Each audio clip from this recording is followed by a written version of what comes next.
এ বুবা টুপিটা দে, আহ, আজানের সময় হয়ে গেছে, নামাজটা পড়া লাগবো। বাবা ভাই দিহি আবার টুপিও পরেন, এত ভালো হইলেন কবে থেকে? কালো হইলাম কবের থেকে? মানে কালো তো আমি ছোট কাল থেকেই। গায়ের রং নিয়ে মস্করা করবি না, কালোই জগতের আলো। কই কি বয় রে হুনে কি? আহ, আহ, আহ, আহ। বুবাই কি কয় রে? বুবাই কইতাছে টেহা দেন, কিছু খাওয়ানোর নিকে নিয়ে আহি। নানির নামে বাজে কথা বলবি না। আরে ভাই কইছি কয়টা টেহা দেন, কিছু খাওয়ান নিয়ে আহি। কানা তোরে আমি আবারও কইতাছি, নানির নামে বাজে কথা বলবি না। নানির নামে বাজে কথা বললে নানির এই নাতিন সহ্য করবো না।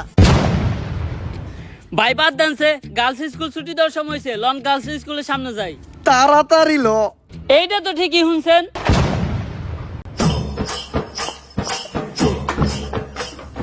আহ, আহ, আহ।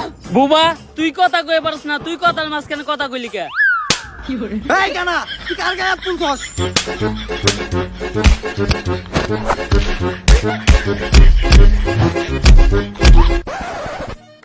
উকিল সাহেব 3 জন সাক্ষী নিতে বললো, শাহবাগীদের গায়ের গন্ধে তো কেউ কাছেই আসে না। যাও আবার দু একজন আসে, তারা আবার শাহবাগী পক্ষে সাক্ষী দিতে রাজি হয় না।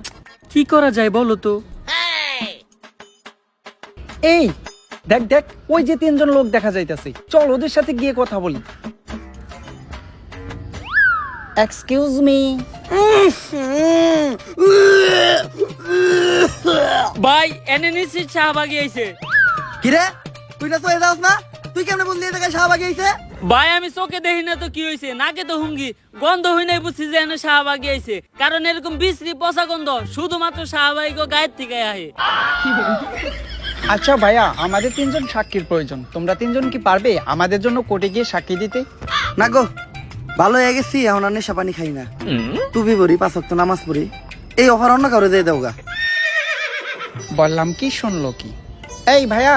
আহ, হ্যাঁ হ্যাঁ, তুমি কি পারবে আমাদের জন্য কোর্টে গিয়ে সুন্দর করে গুছিয়ে কথা বলে সাক্ষী দিতে? আহ, আহ, আহ। হ্যাঁ ওই পারবে। আচ্ছা আমি এখন কোর্টের অ্যাড্রেসটা কাকে দেব? কারা দিবেন মানে?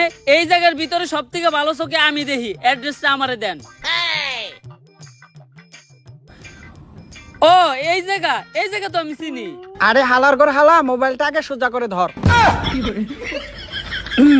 আচ্ছা যাই হোক, আপনি কোনো চিন্তা করেন না, আগামীকালকে ঠিক সময় আমি সবাই নিয়ে সাক্ষী দিতে চলে আমু। দুষ্টু